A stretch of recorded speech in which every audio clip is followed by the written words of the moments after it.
Mesdames, Messieurs, bonsoir. Bienvenue à ce journal d'information judiciaire. À la une, l'ordonnance loi numéro 79/028 du 28 septembre 1979 portant organisation du barreau, du corps des défenseurs judiciaires et du corps des mandataires de l'État qui est déjà en étude au niveau du Parlement, vous le savez. L'on parle de plus en plus de la suppression du corps des défenseurs judiciaires dans la nouvelle loi qui sera promulguée dans un bref délai. Dans ce journal, l'avis du bâtonnier national honoraire et député national, Matadi Wamba, l'un des initiateurs de la proposition de loi organique qui explique les changements qui vont s'opérer si cette loi organique est adoptée, mais aussi la réaction du bâtonnier national Mbouimbi Tanaï qui parle carrément de la suppression de ce corps. À la une aussi, cette loi organique portant organisation, fonctionnement et compétences des juridictions de l'ordre judiciaire promulguée par le chef de l'État depuis le 11 avril dernier. La confusion règne encore dans certaines juridictions qui sont fermées pour l'instant, faute des juges. Le journal d'information judiciaire reçoit pour la première fois une femme, Stella Nimawanga, présidente du tribunal de paix de Gombe, la seule d'ailleurs qui a accepté pour l'instant de briser la glace et parler de son parcours, mais aussi du fonctionnement de sa juridiction qui compte actuellement 8 juges femmes sur les 14 magistrats. Voilà tout pour les titres. D'abord, cette loi organique portant organisation, fonctionnement et compétences des juridictions de l'ordre judiciaire promulguée par le chef de l'État depuis le 11 avril dernier, publiée au journal officiel le 4 mai avec près de 30 jours de retard. Cette loi crée un dilemme par rapport aux affaires prises en délibéré en matière répressive en attente des jugements avant la promulgation de la loi. Alors, question, faut-il ordonner la réouverture des débats, mais aussi les dossiers communiqués au ministère public plaidés après la promulgation, que sera leur sort? Entre-temps, certains tribunaux de paix sont paralysés faute de juges et faute de parquet près le tribunal de paix à y être affecté conformément à la nouvelle loi. Certains tribunaux, dont les tribunaux de paix de Mbanzangungu, selon nos sources, ne peuvent statuer en matière répressive. Les détenus préventifs qui doivent passer en chambre de conseil pour régulariser leur situation se retrouvent en détention irrégulière, le délai étant largement dépassé. Pour l'instant, aucune réaction au niveau de la Cour suprême de justice pour limiter les dégâts. Vers la suppression du corps des défenseurs judiciaires en République démocratique du Congo, en tout cas, la proposition de loi initiée par 2 députés nationaux, le bâtonnier national honoraire Matadi Wamba et maître Boris Mboukou, milite dans ce sens. L'élu de Kenge dans le Bandundu soutient que les défenseurs judiciaires ne pourront exercer que là où le barreau n'est pas représenté. Je vous propose de suivre le bâtonnier national honoraire Matadi Wamba Kamba, Montou, au micro de Dieudonné Moupepe et Freddy Kamwena. À Kinshasa seulement, il y a plus de 6 000 avocats. Au total, dans le pays, le nombre d'avocats voisine les 10 000. Ce n'est pas encore tout à fait ce qu'il faut, mais c'est quand même mieux que les 50 avocats de l'époque en 71, n'est-ce pas? Et c'est pour cela que, compte tenu de cette évolution-là, c'est qu'il y a de plus en plus d'avocats, à Kinshasa il y a plus de 6 000, que l'actuelle loi propose non pas la suppression du corps des défenseurs judiciaires, mais, si vous voulez, la relégation des défenseurs judiciaires là où il n'y a pas d'avocats, là où il n'y a pas de barreaux organisés. C'est ça qui est proposé. Tandis que le corps de mandataire de l'État, c'est-à-dire ces mandataires de l'État que l'État lui-même devait nommer, à qui il devait donner des grades et payer, ces corps de mandataires de l'État, nous le proposons à la suppression, étant donné que l'État n'a jamais nommé ce corps-là et que l'État recourt toujours aux avocats. Le public, vous et moi, le public a besoin d'être défendu, n'est-ce pas? Et bien défendu par du personnel qualifié, des avocats. que ne sont pas les défenseurs judiciaires parce qu'ils n'ont pas de diplôme de droit. Ils n'ont pas de diplôme de droit, qui est un minimum, n'est-ce pas? Donc, si par rapport au départ, en 1960, on avait besoin, le pays avait besoin, le public avait besoin des défenseurs judiciaires pour qu'ils se débrouillent, si vous voulez, en matière de droit, aujourd'hui, ce n'est plus le cas. Ils ne peuvent plaider que jusque devant les tribunaux de grande instance. Ils ne peuvent pas aller à la cour d'appel, n'est-ce pas? Et vous dites le pays est vaste, c'est vrai, mais là où il y a des avocats, quel est le travail que doivent faire les défenseurs judiciaires? Dans les limites de leurs compétences, les défenseurs judiciaires jouissent de toutes les prérogatives reconnues aux avocats, mais le bâtonnier national ne l'entend pas de cette oreille. Maître Mbouimbi Etanaï estime que les effets de la mondialisation imposent que certains dossiers soient traités par des avocats qualifiés et outillés. Les défenseurs judiciaires présentent des déficits qui ne leur permettent pas d'y faire face. Ils plaident pour la suppression pure et simple du corps des défenseurs judiciaires. Je vous propose de suivre le bâtonnier national Maître Mbouimbi Etanaï au micro de Freddy Kamwena. Il n'existe aucun conflit d'intérêts entre les avocats et les défenseurs judiciaires, du fait que, d'une part, les défenseurs judiciaires sont limités dans leur intervention jusqu'au niveau du tribunal de grande instance, et d'autre part, du fait que les avocats et les défenseurs judiciaires collaborent. Moi, je suis d'avis que les circonstances se trouvent aujourd'hui réunies pour que le corps des défenseurs judiciaires puisse disparaître, conformément à l'article 125 de l'ordonnance loi du 28 septembre 1979. J'estime en effet qu'on a aujourd'hui suffisamment d'avocats qui sont disséminés à travers le territoire national et qui peuvent rendre les services juridiques et assister les parties judiciairement sans, disons, l'apport des défenseurs judiciaires. Cependant, je dois ajouter que les défenseurs judiciaires ne perdraient pas au change, dans la mesure où ils sont autorisés, s'ils réussissent à obtenir un diplôme de droit, à se faire inscrire au barreau comme avocat. Ce n'est pas tant parce que nous autres avocats nous craindrions une quelconque concurrence de la part des défenseurs judiciaires que l'on souhaite que ce corps soit supprimé. C'est tout simplement dans l'intérêt des justiciables. Si je peux vous donner un exemple facilement compréhensible, je vous dirais que lorsqu'on se trouve dans une situation où il n'existe pas de médecin dans un pays, on peut se faire soigner en consultant les infirmiers. Mais lorsqu'il arrive des médecins, je crois qu'il ne viendra à l'idée de personne d'aller se faire consulter par un infirmier alors qu'il y a des médecins à côté. C'est ça le cas. Les défenseurs judiciaires ont juste des diplômes de gradués en droit, alors que la loi exige que pour se mettre, disons, au service des citoyens en tant qu'avocat, on doit avoir un diplôme de licencié en droit. Vous avez suivi, les défenseurs judiciaires sont des auxiliaires de justice. Ils sont chargés d'assister ou représenter les parties, mais leur rayon d'action est limité parce que ne disposant pas d'un diplôme de droit, en clair, leur boulot s'arrête au niveau du tribunal de grande instance. Ils sont estimés à près de 22 000 sur l'ensemble de la République, alors que le pays compte près de 10 000 avocats. Mais les avocats pensent qu'ils sont de trop, d'où une loi pour supprimer ce corps. Suivez plutôt cette réflexion de Freddy Mansois sur la guerre entre les défenseurs judiciaires et les avocats.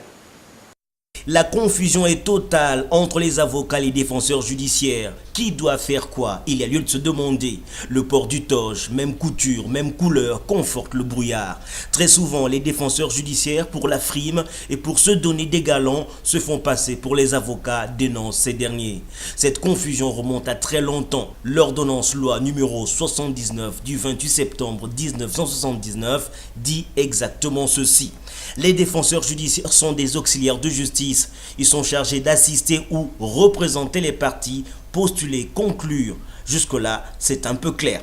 La confusion intervient lorsque cette loi dit que les défenseurs judiciaires sont chargés de plaider devant les tribunaux de paix et les tribunaux de grande instance. À partir de là, les défenseurs judiciaires se voient être en droit, tout comme les avocats, de défendre les parties sans tenir compte des exceptions.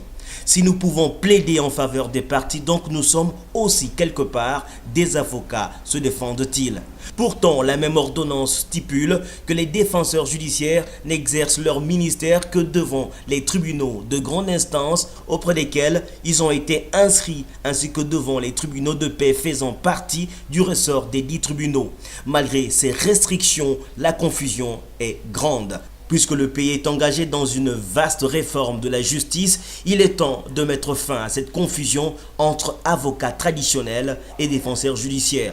On doit arrêter cette querelle entre les deux corps au risque de voir les avocats et défenseurs judiciaires se rouer des coups en public. Puisqu'ils sont plus nombreux, la défaite des avocats sera sûrement sans appel.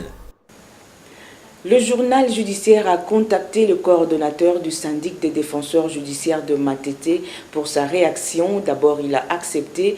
Ensuite, il décline par un SMS en disant, je cite, « Je m'excuse pour le rendez-vous. Certains bâtonniers m'ont demandé de ne plus faire des déclarations à la télévision car ce que j'ai déjà fait au Parlement, notamment à la commission PAJ et à l'Internet est suffisant pour éviter les ennuis avec les grands. Ma vie en dépend. » Fin de citation. Autre chose, le gouvernement congolais a décidé il y a une année de la liquidation de la sucrerie de Kiliba dans le sud Kivu. Comme on pouvait s'y attendre, la décision n'a pas plu aux autres actionnaires, particulièrement la partie Kronaker, de sujets belges qui saisissent le tribunal de commerce de la Gambie pour faire annuler cette vente. Noéla Oila et Freddy Kamwena. Même si la sucrerie du Kivu et Ngwanda estiment qu'ils ont agi par la fraude, et qu'en produisant ces documents, ça va nuire à leurs intérêts, ils ont l'obligation, si le tribunal leur donne, de les produire au dossier de M. le Président. Ce n'est pas en vain, nous n'inventons rien. Cela fait une année depuis que le gouvernement congolais a décidé de la liquidation de la sucrerie de Kiliba dans le sud Kivu, une mesure prise sans le consentement des autres actionnaires, notamment la sucrerie et raffinerie d'Afrique centrale, représentée par Paul et Hugues Kronaker, deux sujets belges. Se sentant lésés, ils saisissent la justice congolaise pour faire annuler l'acte de vente de la société. Aujourd'hui, la sucrerie des raffineries d'Afrique, SICRAF en sigle, et M. Paul Baron Kronaker sont venus devant le tribunal de commerce de Kinshasa pour demander l'annulation de la vente qui a été faite entre M. Ngwanda et la sucrerie du Kivu sur l'ensemble du patrimoine de la sucrerie de Kiliba pour un montant forfaitaire. Donc, pour ne pas dire que les patrimoines immobiliers de la sucrerie de Kiliba a été bradé par M.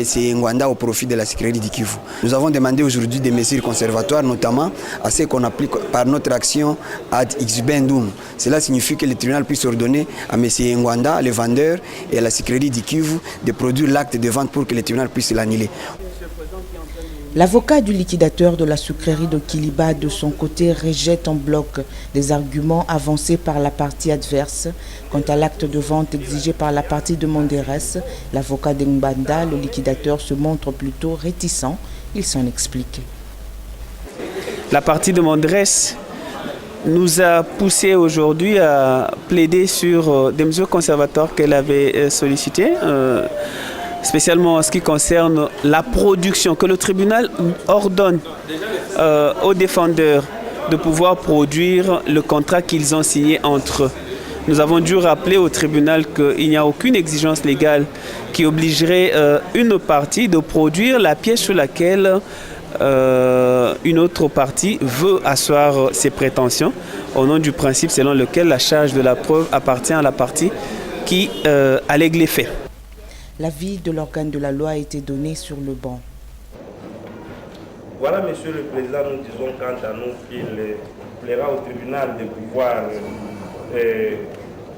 rejeter ces moyens, de pouvoir demander à la partie demanderesse elle-même d'apporter, de pouvoir apporter la pièce qu'elle qualifie de maîtresse pour ainsi asseoir l'intime conviction du juge et ce sera justice.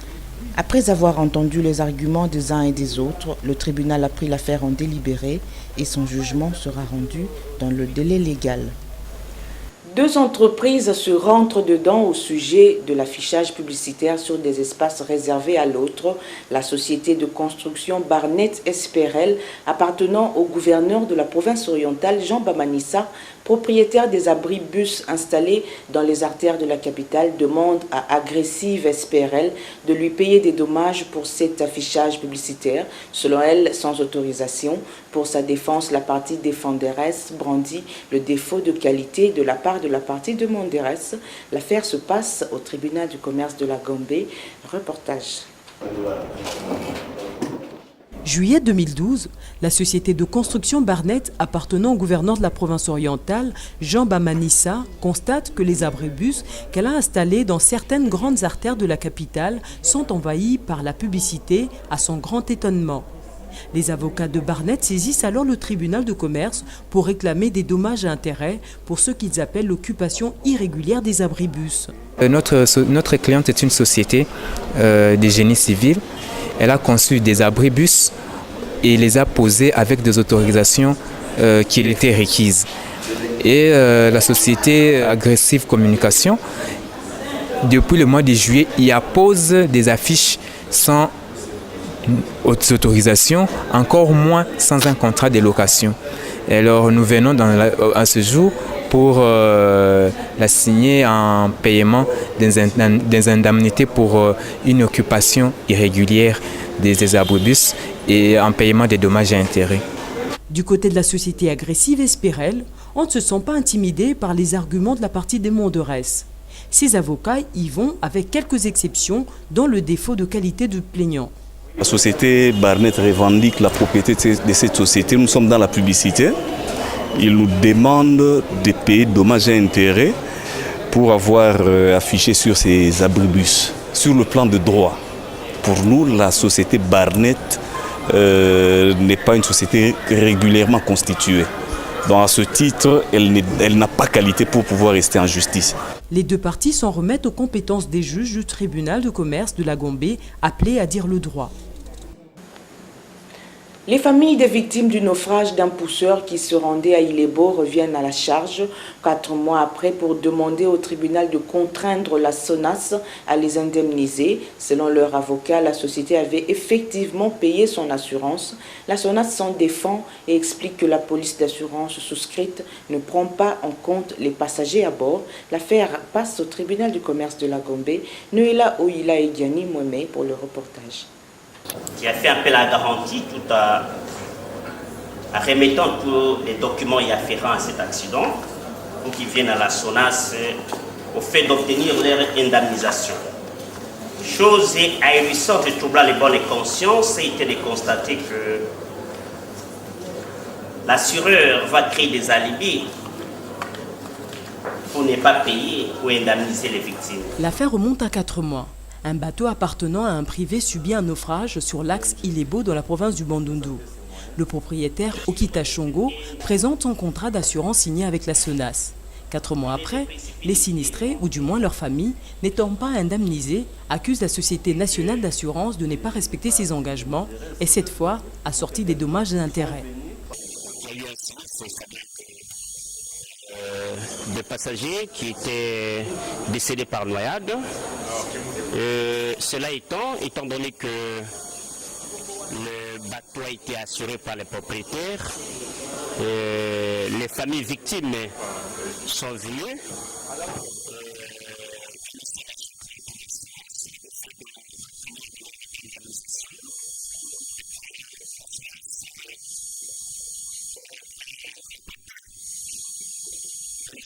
L'avocat de la SONAS, qui a refusé de s'exprimer au micro, s'est quand même défendu pendant la plaidoirie, dédouanant ainsi son client de sa responsabilité. Pour la partie défenderesse, le contrat d'assurance signé entre les deux parties ne couvre pas les passagers à bord du bateau. Effectivement, la SONAS ne nie pas avoir passé un contrat avec le monsieur, et ne nie pas également qu'il y a eu ces sinistres, qu'il y a eu accident de navigation avec les bateaux et qu'il y a eu ces 4 personnes qui ont été décédées. Donc les faits demeurent constants, c'est ça. Mais la SONAS dit seulement qu'elle n'a pas à indemniser par rapport au contrat qu'elle a eu à signer avec M. Okitachoro. En attendant, le dossier a été renvoyé à 2 semaines. Une manifestation syndicale qui se solde en dossier pénal ouvert au tribunal de paix de la Gambie. La Société nationale d'assurance et son ADG intérimaire se plaignent contre des insultes et propos jugés diffamatoires lancés à travers les médias par des syndicalistes de l'entreprise. Des syndicalistes aujourd'hui révoqués. La lettre de dénonciation adressée au ministre du Travail au sujet des arriérés des salaires que doit la SONAS aux agents et la goutte d'eau qui a fait déborder le vase. Thérèse Massengou et Georges Gano pour le reportage. La SONAS et Mme Carole Aguito assignent les ex-délégués syndicaux de l'entreprise pour dénonciation calomnieuse, diffamation, injures publiques faites envers la DG intérimaire Carole Aguito. Selon l'accusation, les faits sont passés dans les médias et sur la voie publique pendant les manifestations syndicales. Les délégués syndicaux affirment qu'ils revendiquaient les arriérés de salaire. La partie civile soutient que ces syndicalistes ont sali l'honneur de l'autorité de l'entreprise ainsi que la société. Pour cela, ils doivent être sanctionnés conformément à la loi. Aujourd'hui même, ils ont à proférer des injures. On incitait à notre cliente de tous les noms d'oiseaux. En dénonçant calomnieusement des injures publiques, des diffamations à la télé. Le juge nous a invités à pouvoir donc entamer notre plaidoyer sur le fond. Nous avons plaidé. Nous espérons que la justice sera rendue.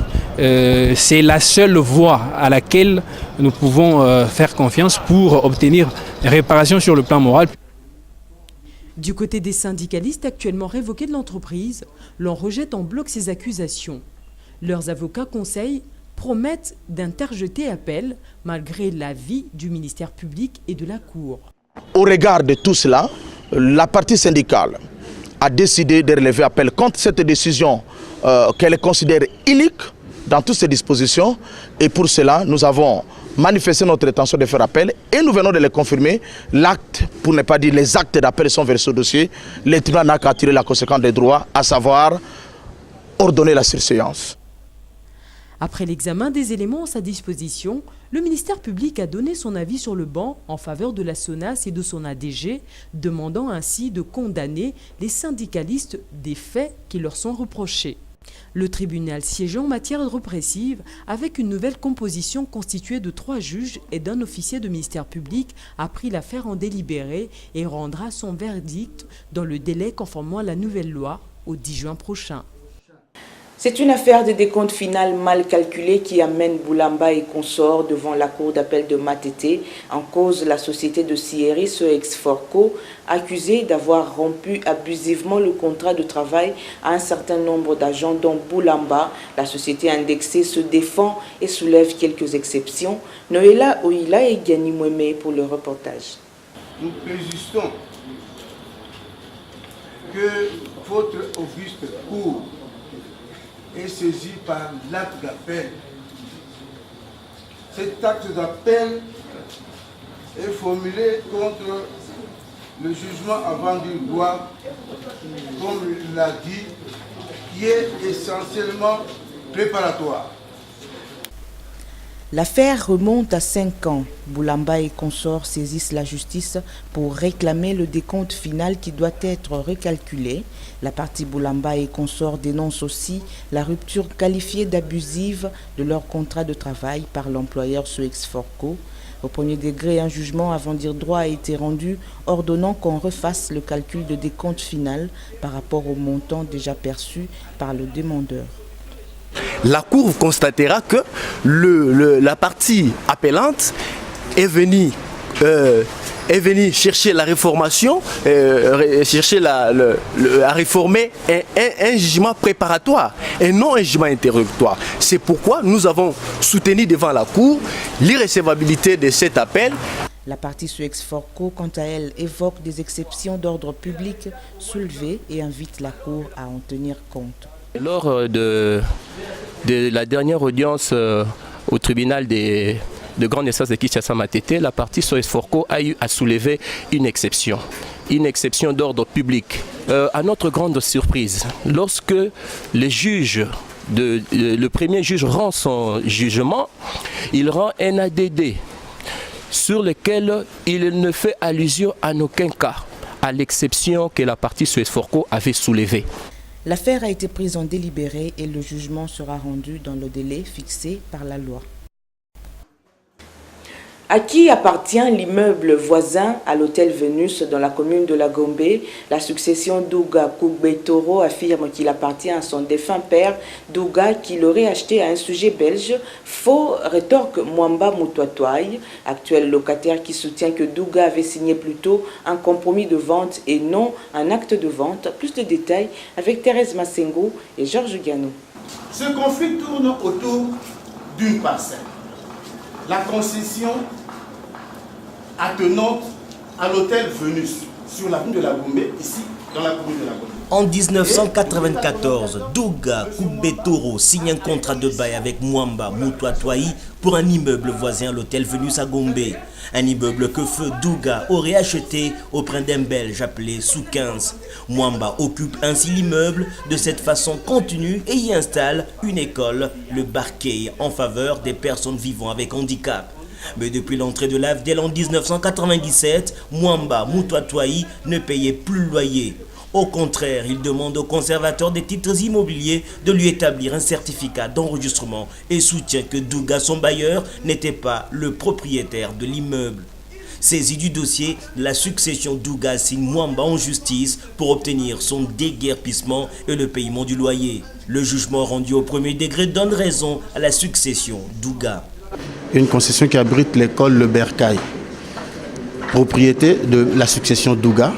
Monsieur Mwamba, qui en est locataire, a été devant le premier juge, c'est-à-dire le tribunal de grande instance de Kinshasa-Gombe, et il a été condamné au déguerpissement en faveur de la succession Douga.